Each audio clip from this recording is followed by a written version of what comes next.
సారా కాస్తున్న ముగ్గురు వ్యక్తులను అరెస్టు చేసి రిమాండ్కు పంపడం జరిగిందని ప్రతిపాడు సీఏ సూర్య అప్పారావు తెలిపారు. ప్రతిపాడు మండలం చింతలూరు గ్రామ శివారున నాటు సారా కాస్తున్నారని వచ్చిన సమాచారం మేరకు ప్రతిపాడు సర్కిల్ ఇన్స్పెక్టర్ సూర్య అప్పారావు, ఎస్ఏ లక్ష్మీకాంతం వారి సిబ్బంది సంఘటనా స్థలానికి చేరుకుని దాడి చేయగా ముగ్గురు వ్యక్తులు సారా కాస్తూ ఉండడంతో వారిని అరెస్టు చేసి వారి నుండి 60 లీటర్ల నాటు సారాను, 3000 లీటర్ల అమోనియా కలిపిన బెల్లపు ఊటను సామాగ్రిని ధ్వంసం చేసినట్లు సీఐ తెలిపారు. ప్రతిపాడు నియోజకవర్గంలో నాటు సారా కాసిన, రవాణా చేసిన చట్టపరమైన చర్యలు తప్పవని సీఐ హెచ్చరించారు.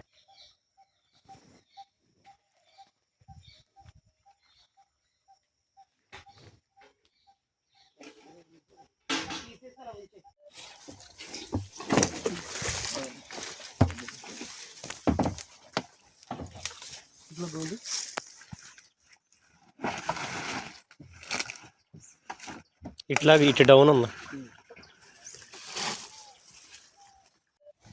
రెడీ అండి.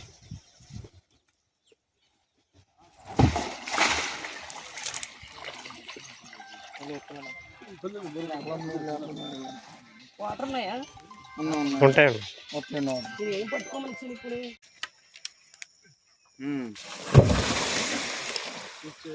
చాలా బలుగుద్ది